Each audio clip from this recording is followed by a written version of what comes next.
From secret endings that 99% of players haven't seen, to recently discovered hidden areas, and secret planned final bosses, let's take a look at 13 lesser known facts about Generation 5. There's a secret mountain and route that you normally can't access. With each iteration and generation of Pokemon, there's always a ton of concept and features that are cut from the final release. A staple of the channel by this point, the Cutting Room Floor is a group dedicated to uncovering these. Upon analysing the data for Black and White 2, those at the Cutting Room Floor discovered unused weather effects relating to Thundurus and Tornadus, unused dialogue, unused Pokemon variants such as the Mecha Tyranitar, and even unused areas. The first hidden area is in Reversal Mountain, which, through some cheating, reveals a secret hidden interior section. Through this screenshot here, we can see the interior of Reversal Mountain with some stairs in the top right. While the stairs don't lead anywhere, it's pretty cool to see the inside, which is normally inaccessible. Another secret area is on Route 21. On this route, you can see the area above the Seaside Cave, but it normally can't be accessed. However, through some cheating, you can actually activate an unused warp panel to the Plasma Frigate. This hidden warp panel might reveal the planned main point of entry into the frigate, which may have been changed during development. Happy birthday. Now, not a lot of people might know about this, but remember on the DS how you could set your birthday? Well, in Black and White, the games would actually recognize this, and if you were to talk to a nurse on your birthday, she would actually wish you a happy birthday. What a nice, small feature to be included in these games. Comment down below if you knew or didn't know about this. They were the first games to not be based in Japan. As mentioned in our previous facts video, each Pokemon region is based off a real-life location. What makes Generation 5's region unique is that it was the first to be based outside of Japan. You see, Unova is actually based off New York. This break from the trend occurred when Junichi Masuda, the game's director, was inspired after a visit to New York during a 2007 promotional tour for Diamond and Pearl. After being taken aback by the feel of the city, commenting on how diverse and lively it was, Masuda felt it would be an ideal setting for a video game. In an interview, Junichi said, "It seemed like it would be an ideal setting for a video game, and that's inspired me to give it a try." As an extension to the previous fact, a lot of Pokemon featured in Unova take inspiration from New York.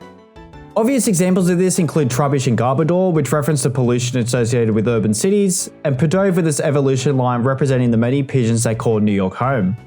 However, other references you may not be aware of include the Timber line, which references construction workers in New York, Basculin, who is a nod to the famous bass fisheries of New York, and even Scrafty and Scraggy, representing urban youth, who are often seen with baggy pants. This sort of thinking even carried over into other characters such as Professor Juniper. You see, Professor Juniper was actually originally a man until Ken Sugimori, the game's art director, pushed Matsuda to make her a woman. "I told him to make the professor a woman. I thought she'd be kind of a New Yorker type. In other words, a real career woman." As a side note, it also featured the first time a Pokemon would be designed by someone who wasn't Japanese. That honour goes to British man James Turner, who famously designed the controversial Vanillat line, along with the Golett line and Vullaby line. Turner would also go on to design other Pokemon such as Phantump and Trevenant. They were the first games to not feature Pikachu. Okay, let me clarify this one. Obviously, Pikachu is the poster child and mascot for the Pokemon franchise. Given this, it makes sense that, excluding side games such as Pokemon Colosseum and XD Gales of Darkness, Pikachu has been available to catch in every mainline game except for Black and White and their sequels. From what I've been able to find online on why you couldn't catch Pikachu in these games, there's only the canon reason of Pikachu not being native to Unova. There's an alternative ending in Black and White you most likely have never seen. So we all know that during the climax of the main story, after beating the Elite Four, you have the opportunity to catch either Reshiram or Zekrom. Once captured, you get to battle N with the legendary Year's Court. However, if your PC boxes and party are full while trying to capture the legendary, the game will progress normally with the legendary now appearing at the top of Dragon Spiral Tower instead. PETA made a game about them. So Pokemon has always had a, let's say, controversial history with different animal rights groups over the years. The organisation PETA is a large animal rights activist group, and in 2012 the group decided to make a Pokemon parody called Pokemon Black and Blue, with the tagline "Gotta free 'em all." Released in response to the upcoming Pokemon Black and White 2, the game centers around the concept of Pokemon being able to attack the player. PETA's issues with the Pokemon franchise is mainly due to the idea of Pokeballs, which they compared to elephants being chained to railroad cars in the circus. The Pokemon Company and Nintendo released a short statement after this, outlining how they take parodies of their games seriously, hinting at possible legal threats, but this never really amounted to anything. Furthermore, Peter during the release of X and Y announced another parody game titled Pokemon Red, White and Blue, which takes issue with Nintendo's association with McDonald's and pokes fun at Pokemon's frequent release of sister games. Funnily enough, if you'd like to try out these parodies, they are still available to play on Peter's website. Let me know down in the comments if you've heard of this parody or better yet played it. Would be interested to see who out there has come across this before. They were the worst selling Pokemon games.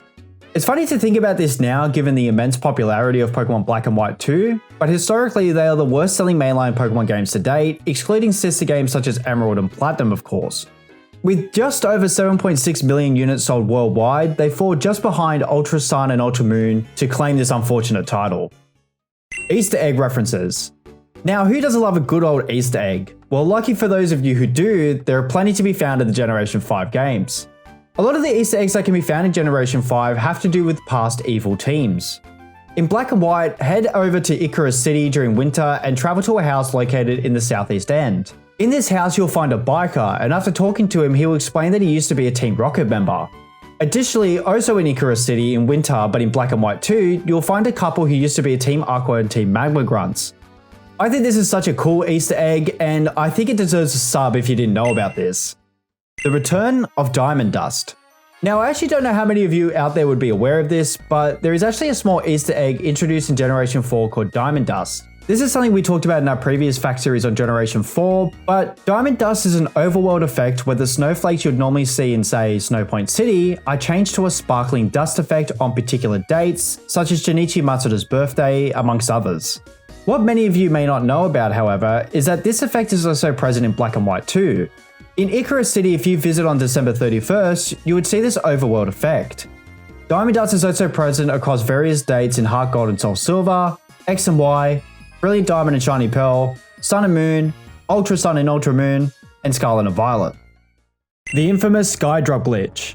Now, what would a fact series be without the feature of a famous glitch? And Generation 5 has an absolute doozy. The glitch we are talking about is known as the Skydrop glitch. This is activated when in a double battle with one Pokemon knowing Skydrop and the other knowing Gravity. When a Pokemon uses Skydrop, it flies into the air taking a Pokemon with them, dropping them on the next turn.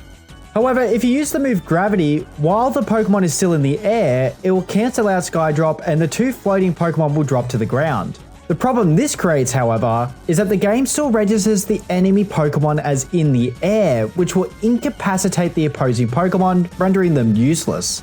The Pokemon won't be able to attack or be withdrawn until it's knocked out or the battle ends. For obvious reasons, this was banned pretty quickly in the competitive scene by Game Freak. They introduced the most Pokemon to date. Now, Generation 5 is quite an interesting time in Pokemon's history, as Game Freak were treating it kind of like a soft reboot for the franchise. With Diamond and Pearl performing extremely well, even outselling the previous Ruby and Sapphire titles, Game Freak knew they had to back it up with something special. To achieve this, they went back to their roots through attempting to recreate what the feeling would have been like back in 1996 with Generation 1. They thought to themselves that the best way to accomplish this was through heavily focusing on the new Pokemon of the generation. They wanted each Pokemon encounter, battle, trade, and interaction to be exciting, with the community learning about the new generation together for the first time. As a result, Generation 5 introduced a whopping 156 new Pokemon, beating out Generation 1's record of 151. Actually, come to think of it, this may be an explanation as to why Pikachu wasn't available through normal means in the games. I'm sure for those of you who played Generation 5 at this time noticed this, and I'm pretty sure many of you, like myself included, appreciated the breath of fresh air it brought to the series. Someone else was planned to be the true final boss. Much like the speculation around Professor Oak being the true final boss of Generation 1 and Red being the final boss of Generation 2, there were confirmed plans for the protagonists of Black and White, Herbert and Hilda, to be the final boss of Black and White 2. Thanks to our friend at the cutting room floor, unused dialogue was found in Black and White 2's code, which references a fight with Hilda at the Pokemon World Tournament. Text such as, "Everything can be understood through Pokemon battles, let's go," were found, meaning a boss battle against her was planned. Furthermore, while I couldn't find any footage of this unfortunately, those at the cutting room floor were actually able to trigger a battle with her. While she doesn't have any Pokemon assigned to her and none of the found dialogue lines could be triggered, she did have the same dialogue Red had in Generation 2, being just the ... While this is most likely all we'll ever get to know of this secret boss battle, it's fun to think about what could have been. And if you thought that fact was interesting, then check out our Pokemon Facts series where we dive into the lesser known facts about each Pokemon generation. Remember to like and subscribe and comment down below what was your favorite fact from this video.